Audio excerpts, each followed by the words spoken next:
আসসালামু আলাইকুম রহমতুল্লাহ। কিছু গুরুত্বপূর্ণ বার্তা নিয়ে আসলাম। আমি মোহাম্মদ মিজানুর রহমান।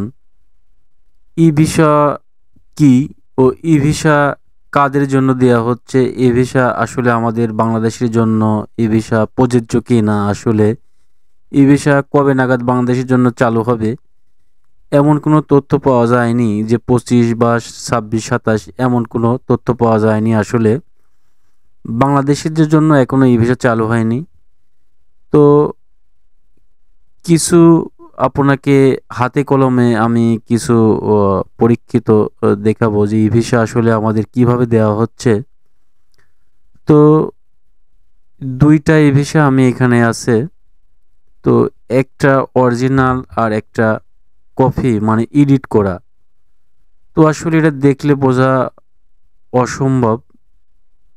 আমাদের বাংলাদেশ আসলে এডিট করার জন্য খুব পারদর্শী। আর দেখবেন যে এজেন্সিগুলোতে ফাইল জমা দিতে যাবেন, এমন ডেকোরেশন করে এজেন্সি সাজিয়ে রাখে, চার পাঁচটা কম্পিউটার আর সব মনে হয় কি যে বিজনেস করতেছে। তো এক একটা অফিসে দেখেন 3-4টা করে কম্পিউটার, মনে হচ্ছে কম্পিউটার দিয়ে ওরা নিজেই অনলাইন নিজেই সব কিছু করে। আসলে কিছুই না, এটা আসলে খোদাই বসে থাকে কম্পিউটার নিয়ে।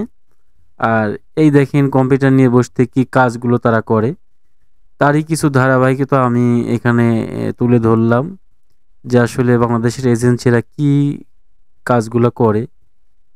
এই যে একটা অরিজিনাল ভিসা, এই ভিসাটা ইন্ডিয়া থেকে করানো, যে কোট পরা ভাইটা।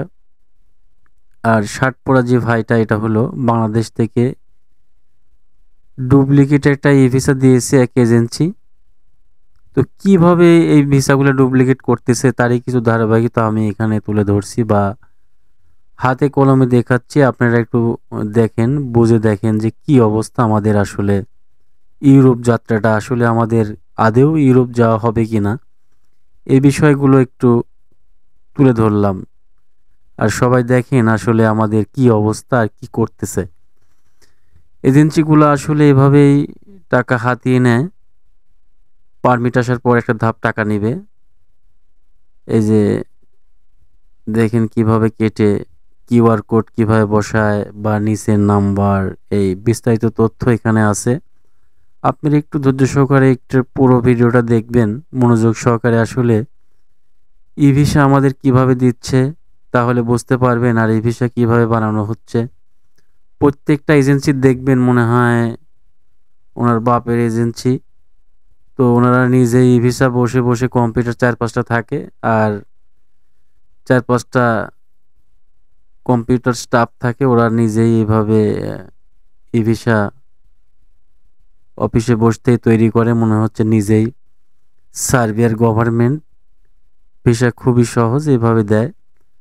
তো আপনারা যেখানেই জমা দিবেন অবশ্যই পূর্বের রেপুটেশন দেখবেন যে ফ্লাইট করিয়েছে, এই যে এইভাবে অরিজিনাল থেকে এভাবে যে ভিসা আইডি এভাবে বসিয়ে দিল, এভাবে স্ক্যান বা নিচের এগুলো বসিয়ে দিলে আসলে সম্ভব না ধরার কোনোভাবেই। এগুলো আসলে কয়জন চেক করতে পারে? কিছু লোক আছে যারা ইউটিউব ঘাটাঘাটি করে, তারা হয়তো একটু ধারণা, আসলে ধারণা থেকেও লাভ নাই। এই যে অরিজিনাল থেকে এভাবে কপি করে নিয়ে যখন আপনি কেটে নিয়ে যা দিচ্ছে, শুধু ছবিটা আপনি ঠিক থাকবে, আর বাদ বাকি যেগুলো আছে সব এবার হুবহু এভাবেই দেখেন। এবার কেটে কেটে নিয়ে যায়, আপনি এটা বসিয়ে দিবে। আপনি কোনোভাবেই ধরতে পারবেন না আসলে আপনার ভিসা ফেক না অরিজিনাল।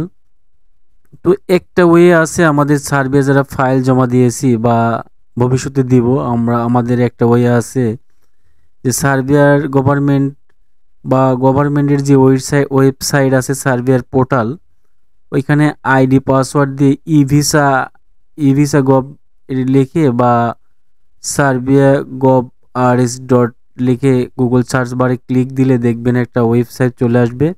ওয়েবসাইটটি সার্বিয়ার। তো ওখানে যখন ই ভিসা আপনি চেক করতে যাবেন অবশ্যই দেখবেন আইডি পাসওয়ার্ড দেওয়ার পরে দেখবেন আপনি অ্যাপ্রুভ আছে কিনা, কি ধাপ কি স্টেপ, সব স্টেপ বাই স্টেপ আমরা আইডি পাসওয়ার্ড দিয়ে দেখতে পারবো।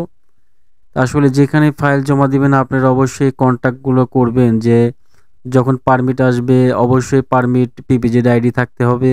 আর অনলাইন করার পরে অবশ্যই জেনুইন জিমেল আইডি পাসওয়ার্ড এটা আমাদেরগুলো দিবেন।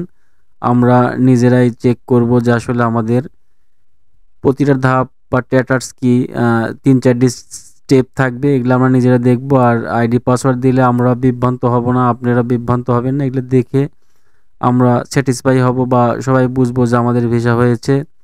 আমরা এই প্রতারক থেকে অবশ্যই সাবধানে থাকব। আর ইতিমধ্যে অনেক এজেন্সি ই ভিসা দিয়েছে, আর তারা কিন্তু এখন সবাই পলাতক। অনেক টাকা হাতিয়ে নিয়েছে, লাখ লাখ টাকা হাতিয়ে নিয়েছে। নাম করে একটা এজেন্সি ছিল, কিন্তু বিশাল বড় এজেন্সি, চায়না টাউন সাইদ রোমানি ওভারসিজ। তো এখন কিন্তু দেখেন অফিস বন্ধ। এখন কিন্তু বিভিন্ন ইউটিউবে এসে প্ল্যাটফর্মে বড় বড় বুলেটিন দিচ্ছে, আসলে কিন্তু পলাতক। তো অবশ্যই সবাই সাবধান থাকবেন, জেনে বুঝে জমা দিবেন। আর পূর্বের রেপুটেশন অবশ্যই দেখবেন, যারা ফ্লাইট করিয়েছে তাদের কাছেই জমা দিবেন। আর অবশ্যই জমা দেওয়ার সময় বলবেন যে আমাদের আইডি পাসওয়ার্ড দিতে হবে। আর আইডি পাসওয়ার্ড না দিলে আসলে একটু মনের মধ্যে ধুকধুক থেকেই যায়। আর যার কাছে জমা দিন ওরা বলে, তো মনে হয় যে গেলে যে ভাই আমরা আইডি পাসওয়ার্ড দিব না, আপনার ভিসা পাইলে হয়েছে। তখন মনে হয় যে অবশ্যই 2-3-4 দিনের মধ্যে চলে যাবে, আসলে এটা না। আর ইউরোপ মানে ধৈর্য, সবাই একটু সময় হাতে নিয়ে জমা দিবেন। সব ভালো থাকবেন। আসসালামু আলাইকুম রহমতুল্লাহ। কার কতদিন হলো অবশ্যই কমেন্টে জানাবেন, যে কতদিন হলো জমা দিয়েছেন, এটা একটু জানাবেন কমেন্টে।